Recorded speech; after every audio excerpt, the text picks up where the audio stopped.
एक तरफ जहां पूरा देश कोलकाता में उस महिला ट्रेनी डॉक्टर के साथ रेप उसके बाद हत्याकांड हुआ है, इस हत्याकांड ने पूरे देश को झकझोर करके रखा हुआ है। उस ट्रेनी डॉक्टर के लिए हर कोई न्याय की मांग कर रहा।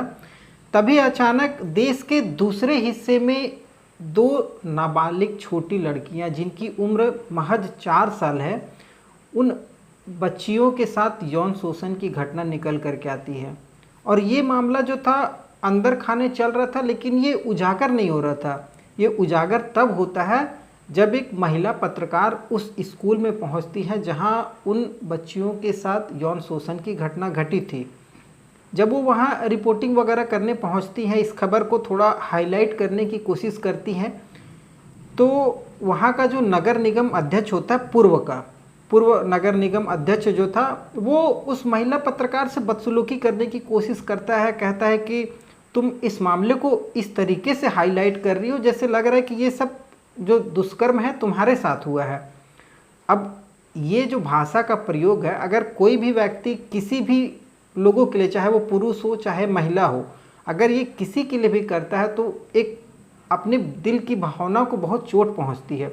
और हुआ भी ऐसा। उस महिला पत्रकार के ऊपर बहुत बड़ी ये बात थी उनके लिए और उसकी भावनाओं को बहुत बड़ा ठेस पहुंचा। और ये पूरी जो रिपोर्टिंग थी ये हाईलाइट होती है सोशल मीडिया में, ये सब सारी चीज़ें निकल करके आती हैं और लोगों को धीरे धीरे इस खबर के बारे में जानकारी शुरू हो जाती है। जानकारी शुरू होती है। शुरू में इस खबर को काफ़ी दबाने की भी कोशिश की गई थी, चाहे वो पुलिस की बात करें या फिर लोकल अथॉरिटी की बात करें जहां पर ये घटना हुई, उनके द्वारा भी इस खबर को दबाने की कोशिश की गई। लेकिन ये खबर जब हाईलाइट होती है तो लोगों का हुजूम जो होता है वो सड़कों पर निकलना शुरू हो जाता है। लोग उस बच्चियों के लिए न्याय की मांग करते हैं और पुलिस की कार्रवाई को कटघरे में खड़ा करने की कोशिश करते हैं। अब इससे प्रशासन पर दबाव होता है और पुलिस एक्टिव होती है, आरोपी की धरपकड़ शुरू हो जाती है, आरोपी को पकड़ा जाता है। आरोपी को पकड़ करके अदालत में पेश किया जाता है और अदालत भी स्वतः संज्ञान लेती है, जिसके लिए कोई आरोप पत्र या कोई केस दाखिल नहीं किया गया था, लेकिन जो कोर्ट थी वो स्वतः संज्ञान लेती है। और आरोपी को जब कोर्ट में हाजिर किया जाता है तो उस समय और ये मामला हाईलाइट हो जाता है जब कोई भी वकील इस आरोपी का केस लड़ने से साफ इनकार कर देता है कि इस दरिंदे का केस कोई भी नहीं लड़ेगा और ये समाज पर एक कलंक है, इसे जीने का कोई अधिकार नहीं है। और ये पूरी घटना जो थी ये पूरे देश को झकझोर करके रख देती है। क्या है ये पूरी सच्ची घटना, आज इस कहानी के माध्यम से जानने की कोशिश करेंगे। नमस्कार, मैं सत्या सिंह और आप देख रहे हैं द बुड़बक मंच। दरअसल ये जो पूरी घटना है, ये घटना तब उजागर होती है जब एक महिला अपनी छोटी बच्ची जिसकी उम्र महज 3 से 4 साल थी, उसको सुबह उठाती है। बच्ची सोई हुई थी, उसको सुबह स्कूल जाना था। 16 अगस्त का वो दिन होता है। बच्ची को उठाती है तो बच्ची आनाकानी करती है, बच्ची डरती है कुछ स्कूल जाने के नाम से। तो माँ बाप उतना नहीं ये करते हैं कि चलो ठीक है, बच्ची हो सकता है कि आज स्कूल जाने का मन ना हो, लेकिन फिर माँ बाप थोड़ा और जोर करते हैं कि नहीं बेटा स्कूल जाओ, स्कूल जाना चाहिए। बहुत समझाया बुझाया जाता है, लेकिन लड़की के हरकतों से, हाव भाव से ऐसा प्रतीत होता था कि वो डरी हुई है किसी चीज़ों को लेकर के, कुछ ऐसी बात है जो उसके मन में डर पैदा कर रही है। अब माँ बाप की जिम्मेदारी थी कि उस लड़की से उसके डर को निकाला जाए। तो माँ बाप उसे बहुत प्यार से बैठा करके दुलार से पूछते हैं कि बेटी बात क्या है। तो जो वो बात बताती है, वो बात सुन करके माँ बाप के पैरों तले ज़मीन खिसक जाती है कि मेरी बेटी के साथ इस उम्र में कोई दरिंदा इतना दुराचार कर सकता है। वो बेटी अपनी माँ से कहती है, मम्मी जो दादा है ना, दादा मतलब वहाँ महाराष्ट्र की ये पूरी घटना है और महाराष्ट्र में दादा को भाई कहा जाता है।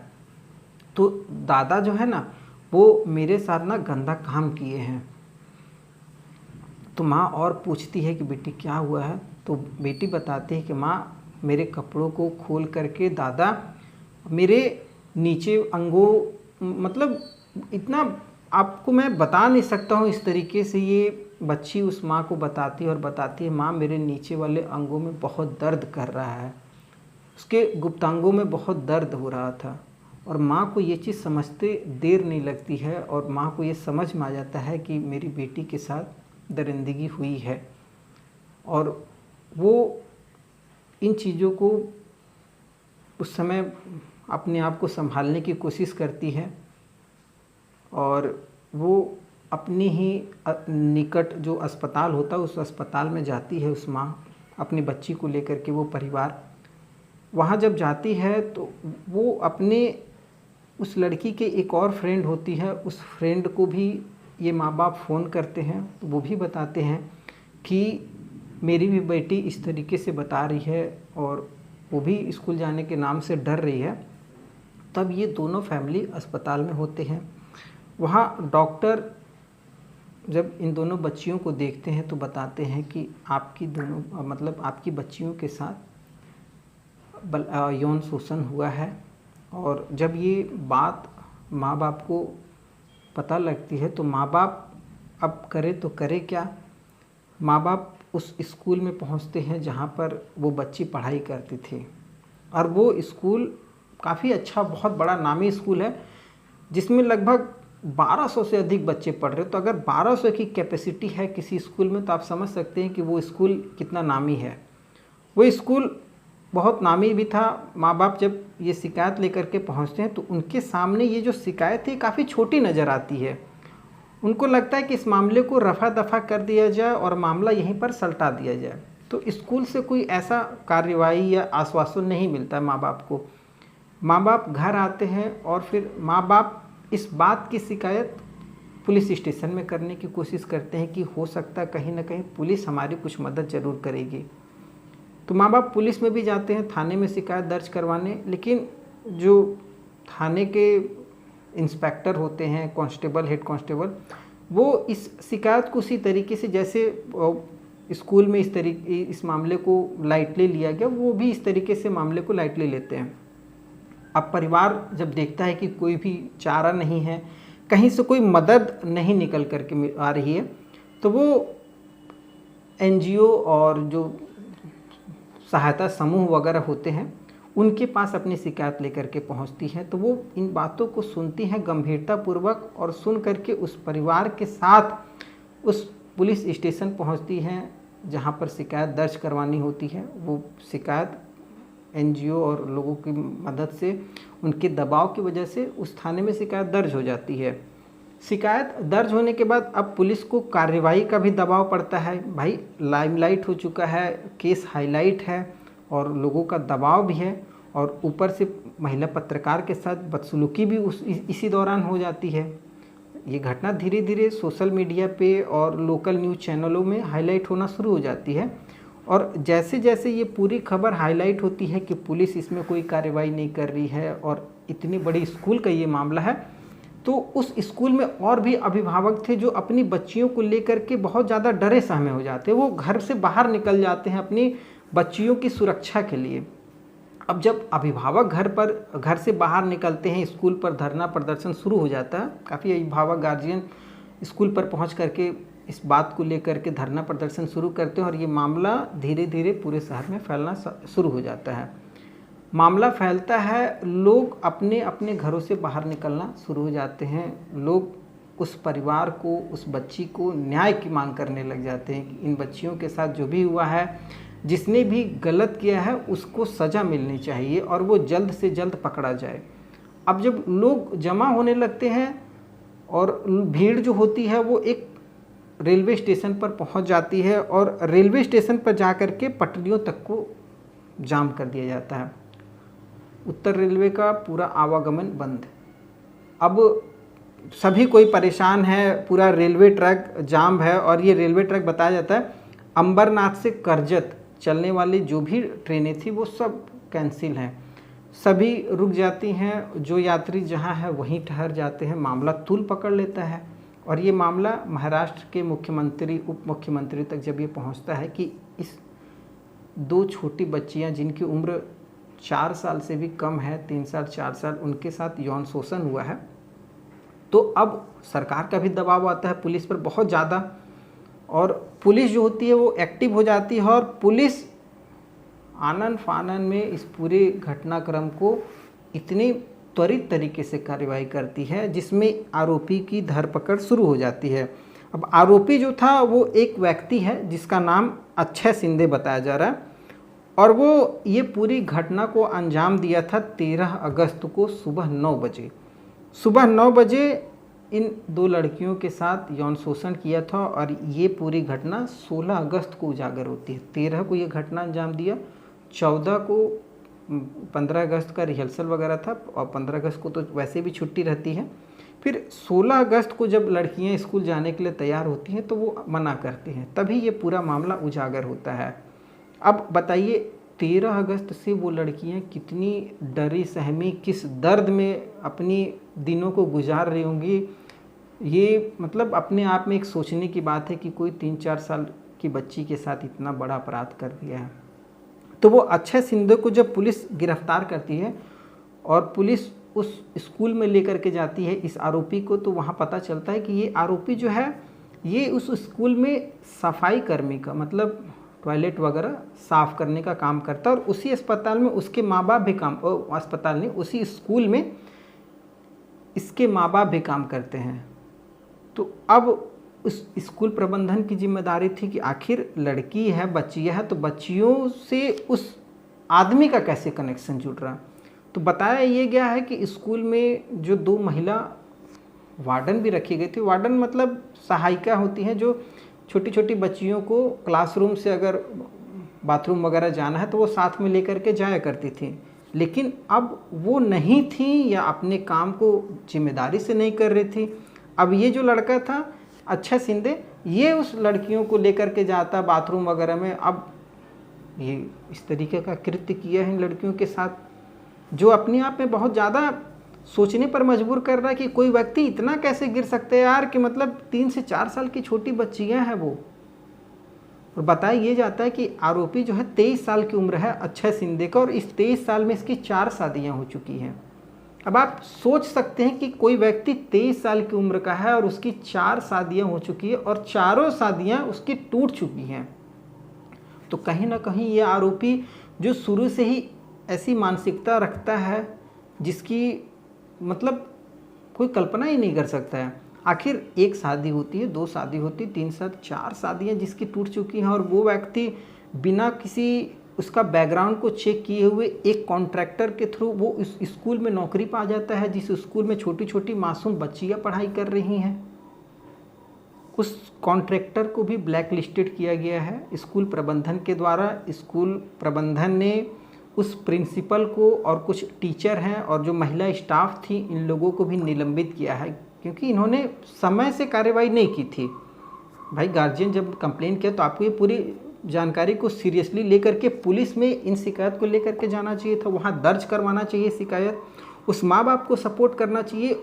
सोचिए कि ये उस माँ बाप पे क्या गुजरती होगी जिसे ये पता चले कि मेरी 3 साल 4 साल की छोटी बच्चियों के साथ यौन शोषण किया गया है, और यौन शोषण उस विद्या के मंदिर में किया गया है जहाँ मेरी बच्ची अपने जीवन का शुरुआत कर रही है, जहाँ से वो शिक्षा ग्रहण कर रही है। ये अपने आप में बहुत बड़ी सोचने वाली बात है। खैर स्कूल प्रबंधन की भी गैर जिम्मेदाराना तरीके से जो रवैया था उस पर भी बहुत सवालिया निशान है, और सरकार पर भी, पुलिस प्रशासन पर भी कई सवालिया निशान लग रहे हैं कि पुलिस प्रशासन ने जिस तरीके से इस पूरे केस को हैंडल किया, शायद ये केस इतना बड़ा नहीं होता जितना बड़ा इस केस को पुलिस ने बनाया। अगर पुलिस ने त्वरित समय रहते कार्रवाई की होती, उस लड़कियों के लिए न्याय का उचित व्यवस्था किया होता, तो शायद ये नहीं होता। तो बहुत सारे ऐसे सवाल हैं, और ये पूरी घटनाक्रम जब उजागर होती है, पुलिस उस आरोपी को गिरफ्तार करती है, और वो आरोपी जो है वहीं बदलापुर का ही, बदलापुर से 40-50 किलोमीटर दूर एक गांव का रहने वाला है। और जब ये पूरा मामला खुलता है तो उसके गांव पर भी भीड़ जमा इकट्ठा होती है उस घर को तोड़फोड़ करने के लिए, उस घर में आग लगाने के लिए। पुलिस की ये भी मांग थी कि इसके पूरे घर को, जो उत्तर प्रदेश में योगी आदित्यनाथ जी की सरकार ने बुलडोजर कार्यक्रम चालू किया है, वो कार्यक्रम भी यहाँ लागू किया जाए और इसके घरों को तोड़ा जाए। सरकार आश्वासन दी है, उचित न्याय की व्यवस्था की जाएगी, फास्ट ट्रैक कोर्ट का गठन किया जाएगा जिससे आरोपी बरी ना हो, छूटे ना और उसे सख्त से सख्त सज़ा दिया जाए। तो जो पुलिस थी वो पोस्को के तहत मामला दर्ज कर ली है अभी तक, और आरोपी को फास्ट ट्रैक कोर्ट में भी बताया जा रहा है कि लेके जाया जाएगा, जहां से उसे तुरंत सज़ा दिलवाने की कोशिश की जाएगी। और इसके लिए महाराष्ट्र सरकार की तरफ से एसआईटी का गठन भी कर दिया गया है, और एसआईटी का जो नेतृत्व है एक आईपीएस ऑफिसर, जो अधिकारी रैंक के ऑफिसर हैं, जिनका नाम है आरती सिंह। आरती सिंह इस पूरे मामले को अपनी निगरानी में देखरेख करेंगी और उस आरोपी को सज़ा दिलाने की पूरी कोशिश करेंगे। और इस पूरे कार्रवाई में जो पुलिस थाने के जो भी अधिकारी हैं उनमें से 3 लोगों को निलंबित कर दिया गया है, जिसमें एक सीनियर इंस्पेक्टर है और एक असिस्टेंट सब इंस्पेक्टर है और एक हेड कांस्टेबल है। इन 3 लोगों को सरकार ने निलंबित किया है क्योंकि इनका जो रवैया था वो बहुत ढिलमुल था। इन्होंने अगर समय रहते पूरी कार्रवाई की होती तो बहुत सी ऐसी चीज़ें होती हैं जहां पर पुलिस प्रशासन का रवैया संदिग्ध होता है, जैसा आपने कोलकाता उस ट्रेनी डॉक्टर रेप हत्याकांड मामले में देखा है, जहां पर अगर पुलिस समय रहते, एसआईटी समय रहते अपनी जांच सही तरीके से करती तो इस केस में लोग इतने ज़्यादा आक्रोशित नहीं होते और ना सीबीआई इस केस में इन्वॉल्व होती। पुलिस का कहीं ना कहीं ढिलमुल रवैया रहता है और कोई भी पुलिस हमेशा ऐसे मामले को दबाने की हमेशा कोशिश करती है कि ऐसे मामले हमारे क्षेत्र में, हमारे थाना क्षेत्र में न उजागर हों। अगर यही काम पश्चिम बंगाल में वो पुलिस कर ली होती, या जो 7,000 की भीड़ थी जो सबूतों को नष्ट करने बताया जा रहा है कि वो इस अस्पताल में घुसी थी, अगर वहाँ पर पुलिस एक्टिव रहती, उस 7,000 भीड़ की जो भी मंशा थी उस मनसे को फेल किए रहती, तो आज सीबीआई के पास बहुत ऐसे अहम सबूत रहते। या फिर जिस समय उस महिला डॉक्टर के साथ रेप हत्याकांड हुआ जिस जगह पर, उस जगह को क्राइम सीन बना करके और उसको पूरी तरीके से प्रोटेक्ट करती अस्पताल प्रबंधन। इतनी बड़ी घटना थी, लापरवाही, अस्पताल के कई लोग उस सेमिनार हॉल में प्रवेश किए जिससे सबूतों के साथ काफ़ी ज़्यादा छेड़छाड़ हुई और कई चीज़ें निकल करके भी आई कि अब तो ये भी कहा जा रहा है कि हो सकता है उसको, उस महिला ट्रेनी डॉक्टर को मारा कहीं और गया है और मार करके उस महिला ट्रेनी डॉक्टर को ला करके इस सेमिनार हॉल में इस तरीके से सुलाया गया है कि जिसमें अगर कोई पहली नज़र में देखे तो उसे लगे कि ये सो रही है, इस तरीके से सर पे हाथ रख करके। तो काफ़ी चीज़ें हुई हैं जो हमारे और आपके मन में भी कई सवाल पैदा कर रही हैं। खैर, सीबीआई इंक्वायरी कर रही है और जिस तरीके से मामला हाईलाइट है, ऐसा उम्मीद करते हैं कि केस सॉल्व हो। ऐसा ना हो कि बस केवल मामला जब तक हाईलाइट है तब तक जांच भी बहुत तेज़ी से चले और जैसे ही ये मामला हाईलाइट से बाहर आए वैसे ही मामला पूरा रफा दफा कर दिया जाए। ये दोनों केसेस में, चाहे ये महाराष्ट्र की बदलापुर की घटना हो और चाहे ये कोलकाता के पश्चिम बंगाल के कोलकाता की महिला ट्रेनी डॉक्टर की घटना हो, ऐसी तमाम घटनाएं जिसका एक फाइनल परिणाम आना चाहिए, जिसका फाइनल रिजल्ट आना चाहिए, जिसमें जो भी आरोपी हैं उनको सख्त से सख्त सज़ा मिले, तभी जाकर के एक समाज में हम संदेश दे सकते हैं और लोगों को ऐसे कृत्यों के प्रति एक डर की भावना पैदा कर सकते हैं कि लोग ऐसे कृत्य अगर करेंगे तो उसका अंजाम ये होगा। अगर यही चलते रहा कि आरोपी का केस चला जाएगा, लड़ा जाएगा, कोई फैसला नहीं आएगा, तो इसमें आरोपी का मनोबल ही बढ़ता है। खैर, ये कहानी जो थी, ये कहानी बस एक आपको जागरूक करने के लिए मैंने सुनाई है। इस कहानी का उद्देश्य है आपको जागरूक करना, किसी की भावनाओं को ठेस पहुंचाना मेरा कोई उद्देश्य नहीं है। इस कहानी के माध्यम से बहुत ऐसी चीज़ें समझने को और होशियार करने को मिलती हैं। अपने बच्चियों को या अपने परिवार के सदस्यों के साथ हमेशा बातचीत करें। अगर उन्हें कभी किसी चीज़ों की तकलीफ़ है तो उन्हें दुलार से, प्यार से बात करने की कोशिश करें। उन्हें कभी डराने धमकाने की कोशिश ना करें। और पुलिस प्रशासन के लिए भी कि अगर कोई व्यक्ति या किसी के साथ कुछ गलत होता है तो उसका आप रिपोर्ट दर्ज करें, उस पर कार्रवाई करें। कहानी पसंद आई हो तो और भी लोगों के साथ आप शेयर कर सकते हैं।